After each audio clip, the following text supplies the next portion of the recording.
ஆன்மீக நண்பர்களே அனைவருக்கும் வணக்கம். இன்றைக்கி நம்ம பார்க்க போகிற வீடியோ என்ன அப்படின்னா, ரிஷபம் ராசி ரொம்ப அமைதியாக இருப்பாங்க. மேலுமே பொறுமையானவங்க, ஆனால் பிடிவாத குணம் கொண்டவங்க. குறைவாக பேசினா கூட பேசும்போது உறுதியாக பேசுவாங்க. அதே மாதிரி இயற்கையை நேசிக்கக்கூடியவங்க, செல்வத்தில் விருப்பம் கொண்டவங்க, காதல் மற்றும் திருமண வாழ்க்கையில் நிலைத்தன்மை எதிர்பார்க்கக்கூடியவங்களும் இருக்கக்கூடியவங்க இந்த ரிஷபராசி நேயர்கள் அப்படின்னு சொல்லலாம். உணர்ச்சி பூர்வமானவங்க, ஆடம்பரத்தை ரொம்ப விரும்புவாங்க. இப்படி இந்த ரிஷபராசிக்காரை பற்றி நல்லது கெட்டதுமா சொல்லிக்கொண்டே போகலாங்க. இந்த ரிஷபராசிக்காரோட பொதுவான குணம் என்ன அப்படின்னா, ரொம்ப அமைதியானவங்க. ஆனால் ரிஷபராசிக்காரர் அவங்கள மீது யாராவது விரும்பத்தகாதவங்களா கவனிக்காதவங்களா இருந்தாங்க அப்படின்னா அதை உடனே வெறுப்பாங்க. ஆனால் ரொம்ப முக்கியமாக இந்த ரிஷபராசிக்காரர் சுதந்திரமானவங்க.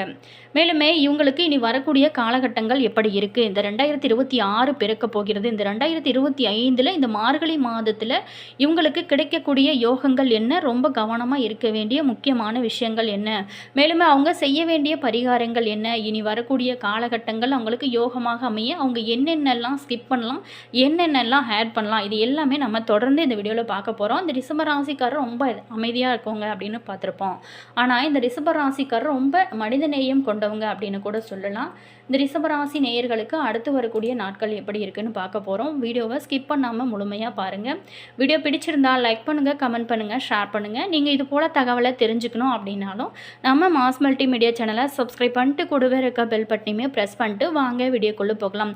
அதுக்கு முன்னாடி உங்களுடைய ராசி என்ன, உங்களுடைய நட்சத்திரம் என்ன, உங்களோட ஃப்ரெண்டு அல்லது ரிலேஷன் யாராவது ரிஷபராசி நேயர்களாக இருந்தாங்களோ அவங்களுக்குமே கூட இந்த வீடியோவை ஷேர் பண்ணி விடுங்க. வாங்க வீடியோக்குள்ளே போகலாம்.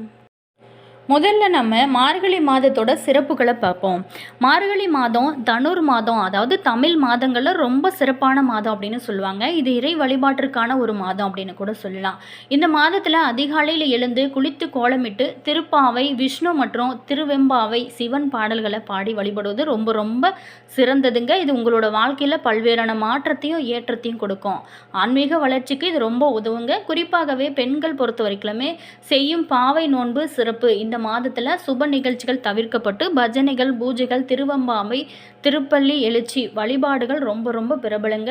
மேலுமே இந்த மாதம் பார்த்திங்களா இறைவனுக்கான மாதம் அப்படின்னு சொல்லுவாங்க. தேவர்களுக்கு அதிகாலை பொழுது பிரம்ம முகூர்த்த இந்த மாதத்தில் வருவதனால இறைவனை வழிபட்டு பலன்களை பெற ஒரு உகந்த ஒரு அற்புதமான மாதமாக இந்த மாதமானது அமைய போகுதுங்க. இந்த மாதத்தில் நீங்கள் தினமுமே வீட்டு பூஜை அறையில் தீபம் ஏற்றி வழிபாடு செய்யும் போது உங்களுடைய எவ்வளவு பிரச்சனை இருந்தால் கூட நிச்சயமாக அது இறைவன் அருளால் உங்களுக்கு நல்ல ஒரு முன்னேற்றத்தை கொடுக்கும். சரி, விஷயத்துக்கு வருங்க. இந்த ரிஷபராசி நேயர்களுக்கு இந்த மாதத்தை பொறுத்த வரைக்குமே கிரக நிலைகள் ஆராய்ந்து பார்க்கும்பொழுது மாத தொடக்கத்திலேயே உங்களோட ராசிநாதன் சுக்கிரன் தன பஞ்சமாதிபதியான புதனோடு இணைந்து சப்தமஸ்தானத்தில் சஞ்சரிக்க போகிறாரு. இந்த யோகமான நேரத்தில் பொருளாதார நிலையை பொறுத்த வரைக்கும் ரொம்ப சிறப்பாக இருக்கும். புனித பயணங்கள் அதிகரிக்கும். குடும்பத்தில் முன்னேற்றம் அதிகரிக்கக்கூடிய ஒரு காலகட்டமாக இருக்க போகுது. கொடுத்த வாக்கையுமே நீங்கள் சிறப்பாக காப்பாற்றுவதற்கான ஒரு சூழலானது ஏற்படும். கடுமையாக முயற்சி செய்துமே இதுவரைக்குமே நடைபெறாத காரியங்கள் எல்லாமே இந்த காலகட்டத்தில் நடக்க ஆரம்பிக்கும். அதே மாதிரி விலகி சென்ற சொந்த பந்தங்கள் எல்லாமே விரும்பி வந்து உங்கள் கூட சேரக்கூடிய ஒரு காலகட்டமாக அமைஞ்சிருக்கு. இருந்தால் கூட நீங்கள் ஆரோக்கியத்தில் மட்டும் கொஞ்சம் கவனம் செலுத்துவது இந்த காலகட்டத்தை பொறுத்த வரைக்கும் ரொம்ப நல்லது. மார்கழி 6ஆம் தேதி மிதுன ராசிக்கு குரு வக்கர இயக்கத்தில் செல்ல போகிறாருங்க. அப்போது அவரோட பார்வை பதியும் இடங்கள் அனைத்துமே புனிதமடையும். உங்களோட ராசிக்கு அஷ்டம லாபாதிபதியானவர் குரு. அவரோட பார்வை பலத்தால் உங்களுக்கு உத்தியோகம், தொழிலில் நல்ல ஒரு முன்னேற்றம் ஏற்படும். அதே மாதிரி நீண்ட நாளாகவே நீங்கள் எதிர்பார்த்து காத்திருந்த ஒரு சில காரியங்கள் எல்லாமே இப்போ சிறப்பாக நடக்க ஆரம்பிக்கும். எதிரிகளுமே விலகுவாங்க. லாபம் வரும் வழியை எல்லாமே நீங்கள் கண்டுபிடித்து அதில் செயல்படுவீங்க. அதே மாதிரி போன மாதத்தில் தொழிலில் ஏற்பட்ட இழப்புகளை எல்லாமே இந்த காலகட்டத்தில் நீங்கள் புதிய முயற்சிகளை மேற்கொண்டு சிறப்பாக நீங்கள் செய்வீங்க. பொருளாதாரத்தில் நிறைவு ஏற்படும் அப்படின்னா கூட குரு வக்கரமாக இருக்கிறதுனால ஒரு சில சமயங்களில் மன வருத்தமும் வந்து சேரும். வெளிநாடு சென்று பணிபுரிய வேணும் அப்படிங்கிற ஒரு நினைத்தவங்களுக்கு இந்த காலகட்டம் அதற்கான சூழலானது உருவாகும். அதை சரியாக பயன்படுத்திக்கோங்க. அதே மாதிரி வாடகை கட்டிடத்தில் நடைபெற்ற தொழிலை சொந்த கட்டிடத்திற்கு மாற்றும் முயற்சி உங்களுக்கு இந்த காலகட்டத்தில் கைகூடும். வாடிக்கையாளர்களோட எண்ணிக்கையானது அதிகரிக்கும். உத்தியோகத்தில் இருக்கிறவங்களுக்கு மேல் அதிகாரிகள் சில நுணுக்கங்களை எல்லாமே கற்றுக் கொடுப்பாங்க. அதை திறமையாக நீங்கள் கையாள தெரிந்தால் உங்களுக்கு சிறப்பான ஒரு மாதமாக உங்களுக்கு அமைஞ்சிருக்கு. மேலுமே மார்கழி 7ஆம் தேதி தனுசு ராசிக்கு சுக்கிரன் செல்கிறாருங்க. உங்களோட ராசிக்கு அதிபதியாகவும் 6ஆம் இடத்துக்கு அதிபதியாகவும் விளங்குபவர் தான் சுக்கிரன். அவர் அஷ்டமத்தில் சஞ்சரிப்பது ஒரு அற்புதமான ஒரு யோகமான நேரம்னே சொல்லலாம். எதிர்பாராத திருப்பங்கள் பலவும் ஏற்படும். இடமாற்றம், வீடு மாற்றம், இனிமை தரும் விதம் எல்லாமே உங்களுக்கு அமையுங்க. உத்தியோகத்தை பொறுத்த வரைக்குமே கூடுதல் உயர்வு கிடைத்து சம்பள உயர்வு நீங்கள் எதிர்பார்த்தபடி இருக்கும்.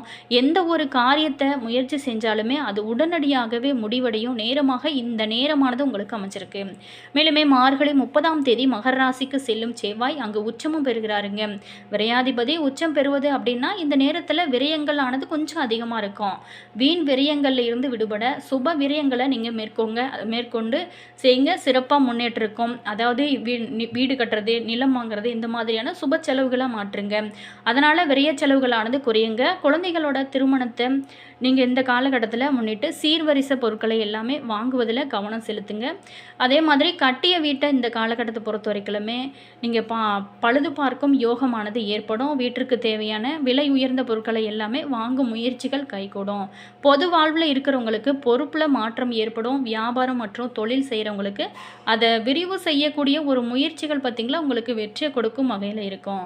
உத்தியோகத்தில் இருக்கிறவங்களுக்கு பணிச்சுமை இந்த காலகட்டத்தில் கொஞ்சம் அதிகமாக இருக்கும். கலைத்துறையில் இருக்கிறவங்களுக்கு கௌரவமானது அதிகரிக்கும். மாணவ மணிகளை பொறுத்த வரைக்குமே இந்த காலகட்டத்தை பொறுத்த வரைக்கும் உங்களுக்கு கூடுதல் நேரம் ஒதுக்கி பாடங்களை படித்து முயற்சி செய்வது ரொம்ப நல்லது. பெண்களுக்கு பொறுத்த வரைக்குமே பண வரத்து திருப்தி தரும் வகையில் இருக்கும். சுப செய்திகள் உங்களை தேடி வரக்கூடிய ஒரு காலகட்டமாக நம்மளுடைய ரிஷபராசி நேயர்களுக்கு அமைஞ்சிருக்கு. மேலுமே தொடர்ந்து இறை வழிபாடு நீங்கள் மேற்கொள்ளும் போது உங்களுடைய வாழ்க்கை இன்னும் சிறப்பாக ஆரம்பிக்கும்.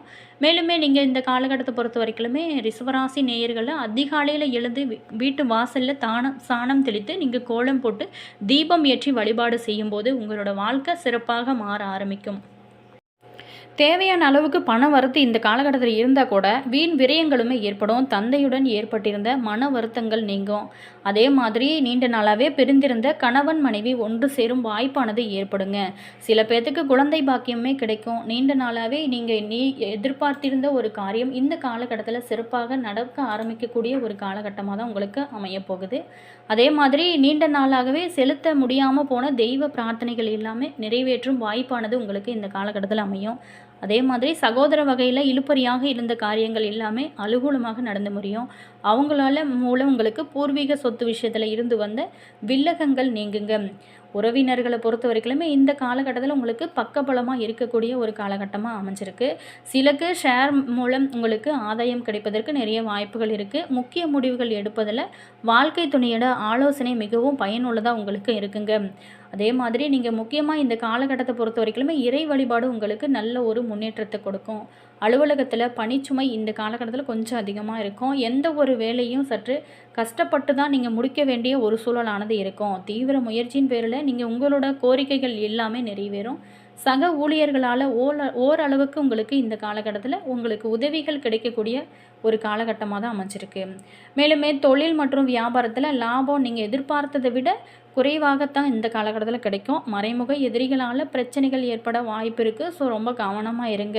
வியாபாரத்தில் புதிய முயற்சிகள் எதுவுமே இந்த மாதம் வேணாம். கொஞ்சம் நீங்கள் யோசித்து செய்வது ரொம்ப நல்லது. மாத பிற்பகுதியில் ஓரளவுக்கு கொஞ்சம் நன்மைகளை நீங்கள் எதிர்பார்க்கலாம். குடும்பத்தை நிர்வகிக்கும் பெண்களுக்கு பொறுத்த வரைக்குமே மகிழ்ச்சி தரும் வகையில் தான் இருக்கும். குடும்ப உறுப்பினர்கள் உங்களோட ஆலோசனைகளுக்கு மதிப்பு தரக்கூடுவாங்க. அலுவலகத்துக்கு செல்லும் பெண்களுக்கு பொறுத்த வரைக்குமே நீங்கள் எதிர்பார்த்த சலுகைகள் எல்லாமே கிடைக்கும். உங்களுக்கு வாய்ப்பு இருக்குது. ட்ரை பண்ணி பாருங்கள். மேலுமே சந்திராஷ்டமம் இந்த காலகட்டத்தை பொறுத்த வரைக்குமே 19 இரவு முதல் 20, 21, 22 காலை வரைக்குமே உங்களுக்கு இருக்குங்க. ஸோ ரொம்ப பேச்சுவார்த்தையிலையும் சரிங்க, நடவடிக்கையிலையும் ரொம்ப கவனமாக இருங்க. மேலுமே நீங்கள் வழிபட வேண்டிய தெய்வம் அப்படின்னு பார்த்தோம்னா மகாலட்சுமி வெங்கடாஜலபதியை வணங்கி வாங்க. உங்களோட வாழ்க்கையில் நல்ல ஒரு மாற்றத்தையும் ஏற்றத்தையும் கொடுக்கும். பரிகாரம் அப்படின்னு பார்த்தோமா விஷ்ணு சகஸ்கர நாமம் மற்றும் மகாலட்சுமி அஷ்டகம் பாராயணம் செய்வது நல்ல ஒரு பலன்களை உங்களோட வாழ்க்கையில் கொடுக்கும். சனிக்கிழமையில் ஆஞ்சநேயருக்கு துளசி அர்ச்சனை செய்வதும் பல நன்மைகளை உங்களோட வாழ்க்கையில் ஏற்படுத்தும் ஒரு அற்புதமான பரிகாரமாக சொல்லப்படுது. 12 ராசிகளிலே இரண்டாவதாக இருக்கக்கூடிய ராசி தாங்க இந்த ரிஷப ராசி. சுக்கிர பகவானே ஆளக்கூடிய ஒரு ராசிங்க. ஜோதிடத்தில் ரிஷப ராசிக்குரிய சின்னமாக எருது இருக்கு. ரிஷப ராசிக்காரர் நல்ல ஒரு மன உறுதி கொண்டவங்க. பெரும்பாலான ரிஷப ராசிக்காரர் பார்த்தோமா ஓரளவுக்கு செல்வ செழிப்பு இருக்கக்கூடிய குடும்பத்தில் தான் பிறக்கிறாங்க. வாழ்க்கையில் அனைத்து இன்பங்களையும் அனுபவிக்கும் அதிர்ஷ்டம் கொண்டவங்க அப்படின்னு கூட சொல்லலாம். இவங்க தங்களோட வாழ்க்கையில் எப்போதுமே மகிழ்ச்சியாகவும் இவங்களோட வாழ்க்கையில் எப்போதுமே பல நன்மைகள் ஏற்படவும் அவங்க சில பரிகாரங்களை எளிமையான முறையில் செஞ்சால் போதுங்க அவங்களோட வாழ்க்கை சிறப்பாக மாற ஆரம்பிக்கும். ரிஷப ராசிக்காரர் தங்களோட வாழ்வில் நல்ல பலன்கள் பெறவும் அதிர்ஷ்டங்கள் அவங்களோட வாழ்க்கையில் எப்போதுமே இருக்கவும் ராசிக்கு அதிபதியான சுக்கிர பகவானை வெள்ளிக்கிழமைகள் தோறுமே மல்லிகை பூக்கள் சமர்ப்பித்து கேசரி அல்லாது ஏதாவது ஒரு இனிப்பு பொருட்களை நீங்கள் நைவேத்தியமாக வைத்து வழிபட்டு வருவது ரொம்ப நல்லது. மேலுமே 6 மாதத்திற்கு அல்லது ஒரு முறை வருடத்திற்கு ஒரு முறையாவது தஞ்சை மாவட்டத்தில் இருக்கக்கூடிய சுக்கிர பகவானுக்கு காஞ்சனூர் சுக்கிர பகவான் கோவிலுக்கு சென்று நீங்கள் வழிபட்டு வருவது உங்களோட வாழ்க்கையில் எப்போதுமே சிறப்பான முன்னேற்றத்தை நீங்கள் பெற முடியும். உங்களுக்கு பொருளாதார வசதி இருக்கும் பட்சத்தில் கோவிலுக்கு ஒரு பசுமாட்டை கூட நீங்கள் தானமாக வழங்குறதுனால சிறந்த அதிர்ஷ்டங்களை உங்களுக்கு கொடுக்குங்க. அது மட்டும் இல்லாமல் புனித நதிகளில் நீராடி அந்த நதிகளை ஒட்டி அமைந்து இருக்கக்கூடிய கோவில்களுக்கு சென்று நீங்கள் இறைவனை வழிபடுவதனால உங்களுடைய ராசிக்கு ஏற்படும் தோஷங்கள் ஆனது நீங்கும். அதே மாதிரி எந்த காரணத்து கொண்டுமே நீங்கள் கிளிகள் வண்ண பறவைகள் இது எல்லாத்தையுமே நீங்கள் கூண்டில் அடைத்து வளர்க்கவே கூடாதுங்க. இது பிராணிகள் மீது ஆதிக்கம் கொண்ட ஒரு ராசி. உங்களோட ராசியின் அதிபதியான சுக்கிர பகவானின் தோஷத்தை உங்களுக்கு ஏற்படுத்தும். ஸோ அதனால் இந்த மாதிரியான சின்ன சின்ன தவறுகள்லாம் செய்யாதீங்க. அது உங்களோட வாழ்க்கையில் பல்வேறான பிரச்சனைகளை சந்திக்க வாய்ப்பு இருக்குது. ஸோ ரொம்ப கவனமாக இருங்க. அதற்கு பதிலாக உங்களோட வீட்டிற்கு அருகில் வசிக்கக்கூடிய நாய்கள் பசுமாடுகள் பறவைகளுக்கு நீங்கள் தினமுமே உங்களால் முடிந்த அளவுக்கு நீங்கள் உணவிட்டு வருவது உங்களோட ராசிக்கு பல நன்மைகளை ஏற்படுத்தக்கூடிய ஒரு சிறப்பான அற்புதமான ஒரு பரிகாரங்களில் இந்த பரிகாரம் ஒன்றாக சொல்லப்படுது.